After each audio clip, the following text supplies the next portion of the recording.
ನಾವು ನಟನೆ ಎಂದಾಗ ಎಲ್ಲೆಲ್ಲಿ ಪಾಠ ಮಾಡ್ತೇನೆ ಅಥವಾ ಉದ್ಬೋಧನ ಇರುತ್ತೆ ಅಲ್ಲಲ್ಲೂ ಹೇಳೋಕೆ ಏನು ಅಂತಂದರೆ ಏನನ್ನು ಮಾಡಬಾರದು ಅನ್ನೋ ತಿಳುವಳಿಕೆ ಇದೆಯಲ್ಲ ಅದುವೇ ನಟನೆ ಅಂತ.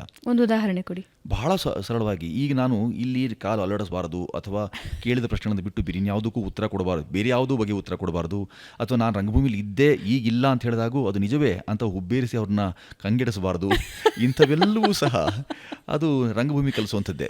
ಅದು ಸಾಧ್ಯವೇ ಆಗೋದಿಲ್ಲ. ಒಮ್ಮೆ ಶಿಸ್ತನ್ನು ಕಲಿಸಿದೆ ಅದನ್ನೂ ಒಪ್ಕೊಳ್ಳೋಕ್ಕಾಗೋಲ್ಲ. ರಂಗಭೂಮಿ ನಿಮಗೆ ಶಿಸ್ತನ್ನು, ಸಮಯ ಪರಿಪಾಲನೆ ಕಲಿಸಿತು, ಶಿಸ್ತನ್ನು ಕಲಿಸೋಲ್ಲ. ಅಶಿಸ್ತೇ ನಮಗೆ ರಂಗ. ನಾವು ಯಾವಾಗಲೂ ಹೇಳುವಂಥದ್ದು ರಂಗಭೂಮಿನಲ್ಲಿ ಇದಮಿತ್ತಮ್ ಅಂತ ಇದೇ ಸತ್ಯ, ಇದೇ ಸರಿ, ನಾನು ಹೇಳ್ತಿದ್ದೀನಿ ಅಷ್ಟು. ಇದು ಹೇಳಿಕೇಳಿ ಕಲಾವಿದನ ಮಾಧ್ಯಮ, ನಿರ್ದೇಶಕರ ಮಾಧ್ಯಮ ಅಲ್ವೇ ಅಲ್ಲ. ಆದರೆ ಬೇರೆ ಯಾವ ವಿಭಾಗವನ್ನು ನೀವು ತೊಗೊಂಡ್ರು ಸಹ ಅದರಲ್ಲೂ ನಿರ್ದೇಶಕರ ಮಾಧ್ಯಮ. ಈ ನಾಲ್ಕಲ್ಲ 10 ಬಾರಿ ಆದರೂ ಅದನ್ನು ಮರಳಿ ಮಾಡಿಸಿ ಕೊನೆಗೆ ಅದು ಅವ್ರಿಗೆ ಇಷ್ಟವಾಗುವ ರೀತಿಯಲ್ಲಿ ಅದು ಇಲ್ಲದೆ ಹೋಯಿತು ಅಂತಂದರೆ ಅದನ್ನು ಮರಳಿ ಬಾರಿ ಮಾಡಿಸುವಂಥದ್ದು ಅದೊಂದು ಉಪಕ್ರಮ ಅವ್ರದ್ದು. ಆದರೆ ರಂಗಭೂಮಿಯಲ್ಲಿ ಹಾಗಲ್ಲ. ಒಮ್ಮೆ ನೀವು ವೇದಿಕೆ ಹತ್ತಿಬಿಟ್ರೆ 2 ತಾಸೋ 3 ತಾಸೋ ಅರ್ಧ ತಾಸು ಎಷ್ಟು ಗಂಟೆ ಇದೆಯೋ ಅಷ್ಟರಲ್ಲಿ ಏನನ್ನು ನೀವು ಒಂದು ತಾಲೀಮಾಗಿ ನಡೆಸಿದ್ದೀರಿ, ತರಬೇತಿಯಿಂದ ಪಡೆದಿದ್ದೀರಿ, ಅದಕ್ಕೆ ಅಕಸ್ಮಾತ್ ವ್ಯತಿರಿಕ್ತವಾಗಿ ನೀವಿದ್ದೀರಿ ಅಂತಂದರೆ ಅದು ನಿರ್ದೇಶಕರ ಜವಾಬ್ದಾರಿಯೂ ಅಲ್ಲ, ಪ್ರೇಕ್ಷಕರ ಅವರ ಅನುಭೂತಿ ಅಷ್ಟೇ ಅದು. ಹಾಗಾಗಿ ಶಿಸ್ತು ಕಲಿಸುತ್ತೆ ಅಂತ ಅಂದ್ಕೊಳ್ಳಲ್ಲ ನಾನು. ಆದರೆ ಸಮಯ ಪರಿಪಾಲನೆ ಹಾಗಂತ ಅಶಿಸ್ತನ್ನು ಬೋಧಿಸುತ್ತೆ ಅಲ್ಲ ಅದು. ರಂಗ ಶಿಸ್ತು ಇದೆಯಲ್ಲ ಅದನ್ನು ಒಪ್ಕೊಳ್ಬೋದು. ಬದುಕಿನ ಕುರಿತಾದ ಶಿಸ್ತನ್ನು ರಂಗ ಕೊಡೋದಿಲ್ಲ. ಹಾಗೆ ಶಿಸ್ತುಬದ್ಧವಾದ ರಂಗಭೂಮಿಯಲ್ಲಿ ತೊಡಗಿಕೊಳ್ಳುವಿಕೆ ಇದೆಯಲ್ಲ, ಅಂದರೆ ಒಂದು ಚೌಕಟ್ಟಿನ ಆಚೆಯ ಆಲೋಚನೆಗೆ ಅದು ಸಾಧ್ಯವೇ ಆಗೋದಿಲ್ಲ. ಅದು ಸಹಕಾರಿಯಾಗಿರಬೇಕು ಅಂತ ಹೇಳಿದ್ರೆ ಚೌಕಟ್ಟಿನ ಆಚೆ, ರಂಗಭೂಮಿ ಯಾವಾಗಲೂ ಚೌಕಟ್ಟಿನ ಆಚೆ ನಮ್ಮನ್ನು ಆಲೋಚನೆ ಮಾಡೋ ಹಾಗೆ ಅದನ್ನು ಪ್ರೇರೇಪಿಸುತ್ತೆ. ಆ ಥರದ ಪ್ರೇರೇಪಣೆಗೆ ರಂಗ ಎತ್ತಿದ ಕೈ. ಈ ಥರದ ಸಮಯ ಪರಿಪಾಲನೆ ಇತ್ಯಾದಿಗಳನ್ನು ಹೇಳೋದು, ಮತ್ತು ಬದ್ಧತೆ, ಶಿಸ್ತಿಗಿಂತ ಹೆಚ್ಚು ಬದ್ಧತೆ ಮತ್ತು ನಿಯಮಾನುಸಾರ. ಅದು ಈಗ ನಿಯಮಾವಳಿ ನಾವೇ ಹಾಕ್ಕೊಂಡಿದ್ದೀವಿ, ಅದರ ಅನುಸರಣೆ, ಇದರ ಪುನಶ್ಚರಣೆ. ಬಾರಿ ನೀವು ಏನೇ ನಿಯಮ ಇರಲಿ, ಒಂದು ವೃತ್ತದಲ್ಲಿ ಕೂತ್ಕೊಳ್ಳೋದನ್ನು ನಾವೇನೋ ಮಾತಾಡ್ಕೊಳ್ತೀವಿ ಅಂದರೆ ಆ ವೃತ್ತದಲ್ಲಿ ಯಾಕೆ ವೃತ್ತ ಅನ್ನೋದನ್ನೆಲ್ಲ ತುಂಬ ತೀವ್ರ ಸ್ಪಷ್ಟತೆ ಅದು. ಈ ಥರದ ಸ್ಪಷ್ಟತೆಯನ್ನು ಇರಿಸಿಕೊಂಡು ಮಾಡ್ಬೋದಾದಂಥ ರಂಗಕಿಂಕರ್ಯ ಇದೆಯಲ್ಲ ಅದು ನಮಗೆಂದಿಗೂ ಸಹಕಾರಿಯಾಗಿದ್ದಕ್ಕೆ. ಇದನ್ನು ಧಿಕ್ಕರಿಸಿ ಕೆಲವೇ ಕ್ಷಣ ಅಥವಾ ಕೆಲವೇ ದಿನಗಳು, ಕೆಲವೇ ವರ್ಷಗಳು ನಾನು ರಂಗಭೂಮಿಯನ್ನು ಮಾಡಿ ಮರಳಿ ಎಲ್ಲೆಲ್ಲೋ ಬಂದುಬಿಟ್ಟಿದ್ದೀನಿ ಅಂತಂದರೆ ಅದು ನಾನೊಬ್ಬ ರಂಗಕರ್ಮಿ ಅಂತ ಹೇಳಿಕೊಳ್ಳೋಕ್ಕೆ ಅದು ಅಷ್ಟೇ ಸೀಮಿತವಾಗಿರುತ್ತೆ ಹೊರತು ಅವು ನಿಜವಾದ ಅರ್ಥದಲ್ಲಿ ರಂಗಕರ್ಮಿ ಆಗಲ್ಲ. ನಾನು ಅದಕ್ಕೆ ರಂಗಕರ್ಮಿ ಅಂತ ಹೇಳ್ಕೊಳ್ಳೋದು ಇಲ್ಲ. ಯಾಕೆಂದರೆ ಇಲ್ಲ ಯಾಕೆಂದರೆ ಅದೊಂದು ನನ್ನ ಪ್ರಕಾರ ರಂಗಭೂಮಿ ಅನ್ನೋದೊಂದು ತಪಸ್ಸು. ನಾವೆಲ್ಲ ಅಲ್ಲಿ ಒಳಗಡೆ ಹೋಗಿ ಬಂದಿದ್ದೀವಿ ಅನ್ನೋದು ತೃಪ್ತಿ ಅನ್ನೋದು ಬಿಟ್ಟರೆ ನಾವು ರಂಗಕರ್ಮಿ ಅಂತ ಹೇಳ್ಕೊಳ್ಳೋದಕ್ಕೆ ಅರ್ಹರಲ್ಲ. ಹೀಗೆ ಹೇಳೋಣ, ನಾವು ಕೆಲವರು ಹೋಗಿ ಬಂದುಬಿಡ್ತಾರೆ, ಕೆಲವರು ಅಲ್ಲೇ ಉಳಿತಾರೆ. ಹಾಗಾಗಿ ರಂಗದಲ್ಲಿ ಉಳಿದವರು ರಂಗ ಕರ್ಮವನ್ನು ಮಾಡ್ತಾ ಹೋಗ್ತಿರ್ತಾರೆ, ಮಿಕ್ಕವರೆಲ್ಲರೂ ರಂಗದಿಂದ ಹೊರಬಂದ ಕರ್ಮ ಅವ್ರದ್ದಾಗಿರುತ್ತೆ ಅಂತ ಅನ್ಕೊಳ್ಳೋಣ. ಇಲ್ಲಿವರೆಗಿನ ರಂಗಭೂಮಿಯ ಜೀವನದಲ್ಲಿ ಅತಿಯಾಗಿ ತೃಪ್ತಿ ಕೊಟ್ಟ ವರ್ಷಗಳು ಯಾವ್ದ್ಯಾವುದು? ರಂಗಕ್ಕೆ ಒಮ್ಮೆ ಬಂದಾದ ಮೇಲೆ ನೀವು ಅತೃಪ್ತಾತ್ಮರೇ. ಹೌದಾ? ಎಂದೂ ನೀವು ತೃಪ್ತಿನ, ಸಮಾಧಾನವನ್ನು ಪಡ್ಕೊಳ್ಳೋಕೆ ಸಾಧ್ಯವೇ ಇಲ್ಲ. ಇದು ಹೀಗಾಗಬೇಕಿತ್ತಲ್ವೇ, ಇನ್ನೂ ಹೀಗಾಗಿದ್ದರೆ ಇನ್ನೊಂದಿಷ್ಟು ಅಂದ ಹೆಚ್ಚುತ್ತಿತ್ತಲ್ವೇ ಇದ್ರದ್ದು, ಇದು ನಾವು ಅಂದಗೆಡಿಸಿದ್ವಾ, ಈ ಥರದ ಜಿಜ್ಞಾಸೆ ನಿಮ್ಮನ್ನು ಎಂದೂ ಕಾಡೋದು ಮಾತ್ರವೇ. ಎಂದು ನೀವು ತೃಪ್ತಿ ಪಡ್ಕೊಳ್ತೀರಿ ಅಂದು ನಿಮ್ಮ ಸಾವು ಅಂತಲೇ ರಂಗ ಹೇಳೋದು. ಅಂದರೆ ನೀವು ಕೊನೆಯ ಉಸಿರು ಎಳೆಯೋದೇ ನಾವು ತುಂಬ ಅದ್ಭುತವಾದಂಥದ್ದು ಮಾಡಿಬಿಟ್ಟಿದ್ದೀವಿ ಅಂತ. ನಮ್ಮಲ್ಲಿ ನಾವು ಹಾಗೆ ಸಾಂದರ್ಭಿಕವಾಗಿ ಹೇಳ್ಕೊಳ್ಳೋದಾದರೆ, ಇವತ್ತು ಎಷ್ಟು ತಪ್ಪು ಮಾಡಿದೆ ನೀನು, ಅಷ್ಟು ತಪ್ಪು ಮಾಡಿದರೆ ಮಾತ್ರ ನೀನು ರಂಗಕರ್ಮಿ ಅಂತ ಕರೆಸ್ಕೊಳ್ಳೋದು, ಅಥವಾ ರಂಗಕರ್ಮ ಇಲ್ಲಿಗೆ ಪೂರ್ಣವಾಯಿತು ಅಂತ. ಪೂರ್ಣಮಿದಂ ಪೂರ್ಣ ಮುಂದಚ್ಚಿತೆ ಎಂದಾಗೆ ಪೂರ್ಣತೆ ಸಾಧ್ಯ ಆಗೋದೇ ಇಲ್ಲ ರಂಗದಲ್ಲಿ. ನಿರಂತರವಾದ ಹುಡುಕಾಟ ಅಲ್ಲಿ. ನಾನು ಇನ್ನು ಏನು ಮಾಡ್ಬೋದಾಗಿತ್ತು, ಇನ್ನು ಹೀಗಾದರೆ ಚೆನ್ನಾಗಿರ್ತಾ ಇತ್ತಾ, ಈ ಥರ ನಿರಂತರವಾಗಿ ನಿಮ್ಮನ್ನು ನೀವು ಒಡ್ಡುಕೊಳ್ಳುವಂಥದ್ದು. ಅದಕ್ಕೆ ಒಡ್ಡು ನಿರ್ಮಾಣ ಇಲ್ಲ. ರಂಗಭೂಮಿ ಯಾವಾಗಲೂ ಒಡ್ಡನ್ನು ಸಡಿಲುಗೊಳಿಸುವಂಥದ್ದು ಮತ್ತು ಬಯಲು ಆಲಯ ಅಂತ ಯೋಚನೆ ಮಾಡುವಂಥದ್ದು. ಆ ಥರದ ಬಯಲಿನ ಕೆಲಸ ರಂಗಭೂಮಿ. ಆದ್ದರಿಂದ ತೃಪ್ತಿ ಕೊಡುವಂಥ ಕೆಲಸ ಅಂತಿರೋದಿಲ್ಲ. ಸಂತೋಷ ಕೊಡುತ್ತಾ ಅಂತ ಕೇಳಿದ್ರೆ ಹೇಳ್ತೀನಿ, ನಿರಂತರ, ನಿತ್ಯ, ಯಾವ ದಿನದಿಂದ ನಾವು ಯಾವ ದಿನ ಅಂತ ಬರೆದಿಟ್ಕೊಂಡು ಆರಂಭ ಮಾಡಲಿಲ್ಲ, ಇಂಥ ದಿನಕ್ಕೆ ಪದಾರ್ಪಣೆ ಮಾಡ್ತೇನೆ ಅಂತ ಪೀಠಕ್ಕೆ ಬಂದೆ ಅಂತಲ್ಲ ಅದು. ಅದಕ್ಕೂ ರಂಗಕ್ಕೆ ಅಂತ ರಂಗ ಕೈಂಕರ್ಯಕ್ಕೆ ಯಾವಾಗಿಂದ ಬಾಲ್ಯದಿಂದ ಆರಂಭವಾಯಿತು, ಯಾರೂ ಅದರ ನಿಜವಾದ ದೀಕ್ಷೆ ಕೊಟ್ಟವರು ಯಾರಿಗೂ ಗೊತ್ತಾಗೋದಿಲ್ಲ ಅದು. ಆದರೆ ತುಂಬ ಘನವಾಗಿ ನೀವು ಗಹನ ಸಂಗತಿಗಳನ್ನ ಇಟ್ಟುಕೊಂಡು ರಂಗ ಅಂತ ಮಾಡ್ತಿರ್ಬೇಕಾದಾಗ, ರಂಗ ಕೈಂಕರ್ಯ ಅಂತ ಮಾಡ್ತಿರ್ಬೇಕಾದ್ರೆ ಆ ಎಲ್ಲ ಕ್ಷಣಗಳು ನಿಮಗೆ ಆನಂದವನ್ನು, ಅನುಭೂತಿಯನ್ನು ತಂದುಕೊಡುತ್ತೆ. ಅದು ಎಂಥ ಮಹದಾನಂದ ಅಂತ ಹೇಳಿದ್ರೆ, ಎಷ್ಟೋ ಜನರಿಗೆ ಇದೊಂದು ಗೀಳಾಗಿ, ವ್ಯಸನವಾಗಿ ಕೂಡ ಅದಿಲ್ಲ ಅಂತಂದರೆ ಇವತ್ತು ಆಗೋದಿಲ್ಲ. ಇವತ್ತು ಎಷ್ಟೋ ಜನ ಹೇಳೋದು ಕೇಳಿರ್ಬೋದು ನೀವು, ನಾನು ನಟಿಸ್ತಾ ರಂಗದ ಮೇಲೆ ಸಾಯುವ ಇಚ್ಛೆ ಪಡ್ತೇನೆ. ಇದೆಲ್ಲ ಹೇಳೋದು ಗೀಳು ಮತ್ತು ವ್ಯಸನ. ಅದು ಆ ಥರದ ವ್ಯಸನಕ್ಕೂ ಕಾರಣವಾಗಿ ಬಂತು ಕೇವಲ. ಇನ್ಯಾರಾದರೂ ಹಾಗೆ ಹೇಳಿದ್ರು, ನಾನು ಮೇಲಿಂದ ಬಿದ್ದು, ಈಗ ನಾನು ಚಿತ್ರೀಕರಣ ಮಾಡ್ತಿರ್ಬೇಕಾದ್ರೆ ಮೇಲಿಂದ ಬಿದ್ದು ಸಾಯುವ ಮನಸ್ಸು ಅಂತ ಯಾರೂ ಹೇಳಿಲ್ಲ. ಆದರೆ ರಂಗದವ್ರು ಮಾತ್ರ ರಂಗದ ಮೇಲೆ ನಟಿಸ್ತಾ ಪ್ರಾಣ ಬಿಡಬೇಕು ಅಂತೆಲ್ಲ ವಾಂಛೆ ಇಟ್ಕೊಂಡಿರ್ತಾರಲ್ಲ. ಆ ಎಲ್ಲ ಇಚ್ಛೆ, ಆ ಎಲ್ಲ ಬಯಕೆ ಯಾಕಾಗುತ್ತೆ ಅಂದರೆ ಉತ್ಕಟ. ಅದು ಕೊಡ್ಬೋದಾದಂಥ ಅನುಭೂತಿ ಇದೆಯಲ್ಲ, ಅದು ಸಾರ್ವಕಾಲಿಕವಾದ್ದು, ಸಾರ್ವಭೌಮವಾದ್ದು. ಒಂದು ಭಾಗಕ್ಕೆ, ಒಂದು ವರ್ತನೆಗೆ ಅಥವಾ ಒಂದು ಮಗ್ಗಲಿಗೆ, ಒಂದು ಪಾರ್ಶ್ವಕ್ಕೆ ಸೀಮಿತವಾದ್ದಲ್ಲ ರಂಗ. ನಿಮ್ಮ ಬದುಕಿನಾದ್ಯಂತ ನಿಮಗೆ ಅನೇಕ ಸಂಗತಿಗಳನ್ನು ಅದರ ಅನುರಣನೆಗೋಸ್ಕರ, ಅದು ಪುನಶ್ಚರಣೆಗೋಸ್ಕರ ಮತ್ತು ಅದು ಕೊಡ್ಬೋದಂಥ ಅನುಭವ ಮತ್ತು ಅನುಭವಕ್ಕೆ ನೀವು ನಿರಂತರ ಒಡ್ಕೊಳ್ತಾನೇ ಇರ್ತೀರಿ. ಹಾಗೂ ಒಡ್ಡುಕೊಂಡ ಸಮಯದಲ್ಲಿ ರಂಗ ಕೊಡ್ಬೋದಾದಂಥ ಸಂಗತಿಗಳು ಏನು ಅಂತ ನೀವು ಪಟ್ಟಿ ಮಾಡೋಕ್ಕೂ ಸಾಧ್ಯವಾಗೋದಿಲ್ಲ. ಅಗಾಧವಾದದ್ದು. ಆ ಥರ ಅಗಣಿತ ಮತ್ತು ಅಗಾರವನ್ನು ಬಣ್ಣಿಸಲಾಸದಳ ಅದು. ವರ್ಣನಾತೀತವಾದದ್ದು. ಆ ಥರದ್ದೆಲ್ಲ ವರ್ಣನೆಗೆ ಕೂತ್ಕೊಂಡು ಇಡೀ ಒಂದು ತಾಸಿನ ಕಾರ್ಯಕ್ರಮ ಸಾಕಾಗಲಾರದು. ಒಂದೊಂದೇ ದೃಷ್ಟಾಂತಗಳು ಕೊಡೋದು ಮುಖ ಯಾರು ನೀವು ರಂಗಕರ್ಮಿನೊಬ್ಬ ಕೂಡಿಸಿ ರಂಗ ಸಿದ್ಧಾಂತಗಳ ಕುರಿತಾಗಿ ಮಾತಾಡಿದರೆ ಮಾತಾಡೋದಿಲ್ಲ. ಅವರು ಅನುಭವಗಳ ಕುರಿತಾಗಿಯೇ ಮಾತಾಡೋದು ಯಾವಾಗಲೂ. ನಾವು ಅಲ್ಲಿಗೆ ಹೋದಾಗ ಹೀಗಾಗಿತ್ತು, ಆಗ ನನಗೆ ಅರ್ಥವಾಯಿತು ಅಂತೆಲ್ಲ ಅವರು ಆ ಪ್ರಸಂಗಗಳನ್ನ ಇಟ್ಕೊಳ್ತಾರೆ ಹೊರತು ರಂಗದ ಸಂಘ ಹೀಗಿದೆಯೇ ಹೊರತು ಸಿದ್ಧಾಂತಗಳ ಕುರಿತಾಗಿ ಮಾತಾಡಬೇಕು ಅಂದಾಗ ಕೇವಲ ಅದು ತುಂಬ ಅದು ಕೊರತೆಯಾಗಿ ಕಾಣ್ಬಿಡುತ್ತೆ ನಮಗೆ, ಹೊರತೆ ಅಂತ ಅನಿಸೋದಿಲ್ಲ. ಸಣ್ಣ ಚೌಕಟ್ಟಿದ್ದು ಒಂದು ಹೇಳಿಬಿಡ್ತಾರೆ, ಒಬ್ಬ ನಟನಿಗೆ ಪೂರ್ವಭಾವಿ ತಯಾರಿ ಇರಬೇಕು ಅನ್ನೋದೊಂದು ಸಿದ್ಧಾಂತ ಅಷ್ಟೇ. ಅದಕ್ಕೆ ವಿಸ್ತರಣೆ ಮಾಡ್ತಾ ಹೋದಾಗ ದಿನಗಟ್ಟಲೆ ಸಾಕಾಗೋಲ್ಲ ನಮಗೆ. ಹಾಗೆ ರಂಗಭೂಮಿ ನನ್ನ ಮಟ್ಟಿಗೆ ನಾನು ಅದನ್ನು ಆತುಕೊಂಡ ಅಷ್ಟೂ ಕ್ಷಣಗಳು ನನಗೆ ವಿಶೇಷವಾದ ಆನಂದವನ್ನು, ಅನುಭೂತಿಯನ್ನು ಕೊಟ್ಟಿದೆ. ಯಾರಿಗೆ ರಂಗಭೂಮಿ ಅಲ್ಲ? ಬಹಳ ಒಳ್ಳೆಯ ಪ್ರಶ್ನೆ ಇದು. ರಂಗಕ್ಕೆ ಬೇಡವಾದವರಿಗೆ ರಂಗಭೂಮಿ ಸಲ್ಲ. ಯಾಕೆ ಇದನ್ನು ಹೇಳ್ತೀನಿ ಅಂದರೆ, ರಂಗ ಕೆಲವು ವಿಚಾರಗಳನ್ನು ಬಯಸುತ್ತೆ. ರಂಗ ತುಂಬ ಕ್ರೂರಿ ಅನ್ನೋದೊಂದು ಮಾತಿದೆ. ತುಂಬ ಕ್ರೌರ್ಯವನ್ನು ಮೆರೆಯುತ್ತೆ ರಂಗ. ಅದು ಬೇಡುತ್ತೆ. ನಿಮ್ಗೆ ಏನಾದರೂ ಆಗಿರಿ, ನಿಮ್ಗೆ ಏನೋ ಒಂದು 100 ಸಬೂಬು 100 ಕಾರಣಗಳನ್ನ ಇಟ್ಕೊಂಡಿರಿ ನೀವು, ಅದು ನಮಗೆ ಆ ಕಾರಣ. ಒಂದು ಪ್ರದರ್ಶನ ನಡೀಲೇಬೇಕು ಅಂತ ಒಂದು ನಿಯಮ ಇದೆ. ನಡೀತಲೇ ಹೋಗಬೇಕು, ಅದು ನಿಲ್ಲಬಾರ್ದು ಅಂತ. ಹೇಗೆ ಬದುಕು ಉಸಿರಾಟವೂ ಹೋಗಿ, ಆದರೆ ಈ ಉಸಿರಾಟವೂ ನಿಂತುಬಿಡುತ್ತೆ ಒಂದು ದಿವಸ. ಹೀಗೆ ನಿಲ್ಲುವ ಉಸಿರಾಟ ಬಗ್ಗೆ ರಂಗ ತಲೆಕೆಡಿಸ್ಕೊಳ್ಳೋದಿಲ್ಲ. ನೀನು ಎಲ್ಲಿ ನಿಂತೆ, ಯಾಕೆ ನಿಂತೆ, ಇದೆಲ್ಲ ಕೇಳೋದಿಲ್ಲ. ರಂಗ ನಿರಂತರ ಪ್ರಕ್ರಿಯೆ, ಅದು ನಿರಂತರ ಕೈಂಕರ್ಯ. ಅದು ಆ ನಿರಂತರತೆಗೆ ನೀವು ಒಗ್ತೀರಿ, ಮಾಗ್ತೀರಿ ಅಂದರೆ ಮಾತ್ರ ಬಾಗುವವರು ಮತ್ತು ಮಾಗುವವರು ಅವರನ್ನು ಹೆಚ್ಚು ರಂಗ ಪ್ರೀತಿಸುತ್ತೆ.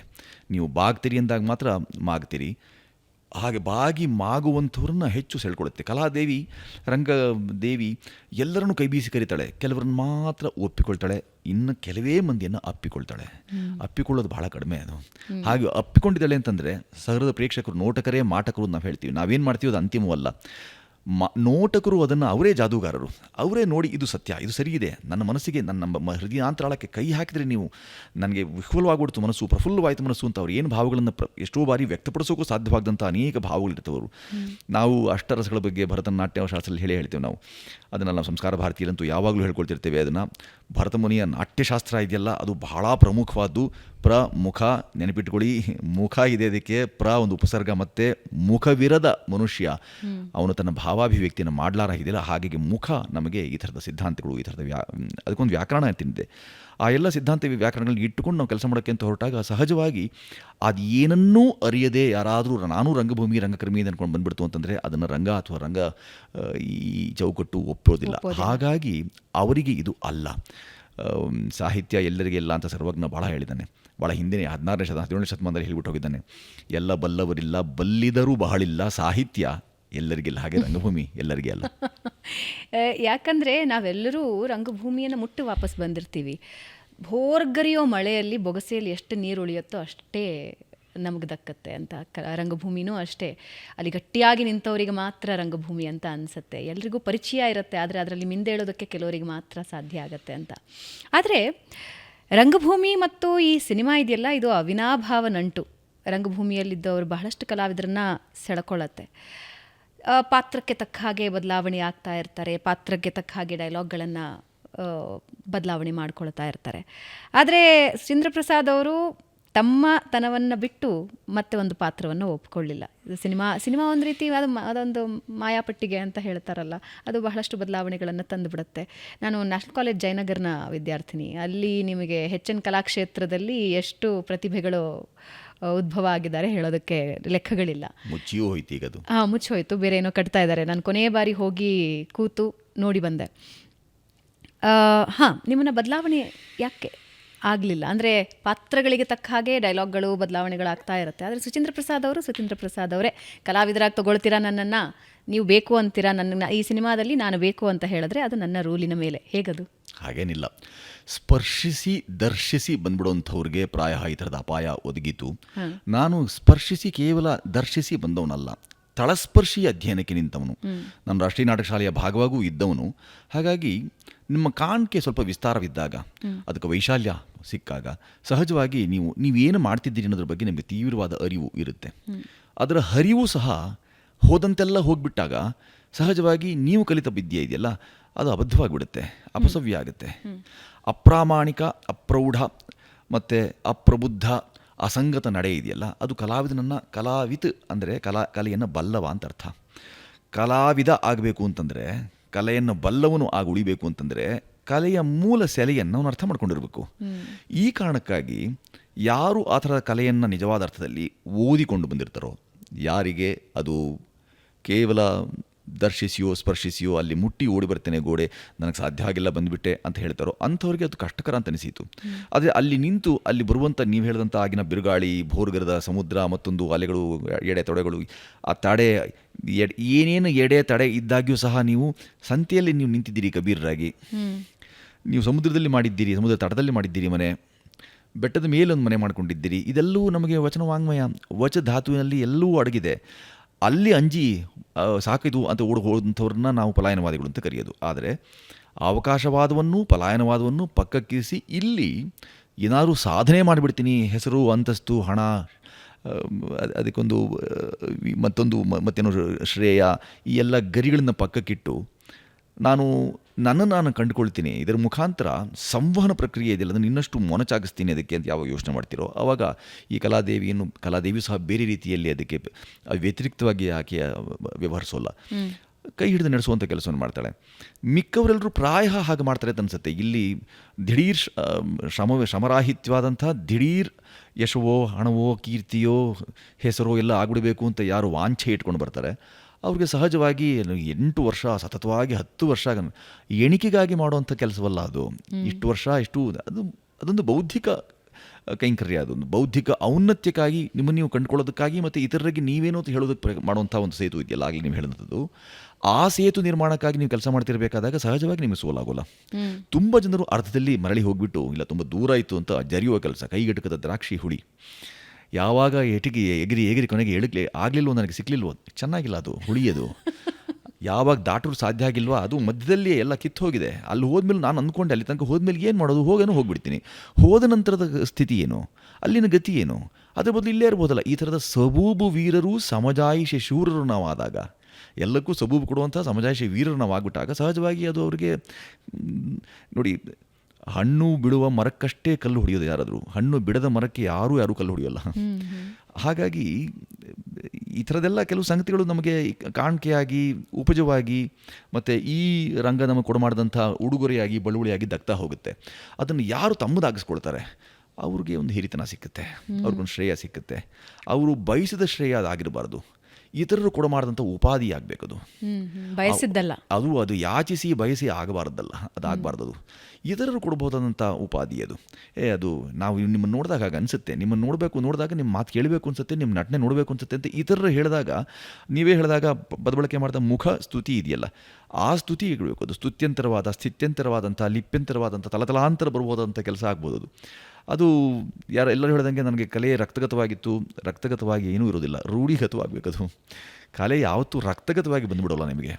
ಇದಕ್ಕೆಲ್ಲ ಈ ಹಿಂದಿನ ಪರಿಶ್ರಮ ಇದೆಯಲ್ಲ, ಇದನ್ನು ನಾವು ಸಾಧಿಸಿ, ಒಂದು ವಿಕ್ರಮ ಸಾಧಿಸಿ ನಂತರ ಅದನ್ನು ದಾಟಿಸಿ ಕೊನೆಗೆ ಅದಕ್ಕೆ ಪರೀಕ್ಷೆ, ನೀವು ತುಂಬ ವಿಧೇಯ ವಿದ್ಯಾರ್ಥಿಯಾಗಿ ಪರೀಕ್ಷೆ ಬರೆದು ನಿಮ್ಮ ಫಲಿತಾಂಶಕ್ಕಾಗಿ ಕಾಯ್ತಾ ಇರಬೇಕು.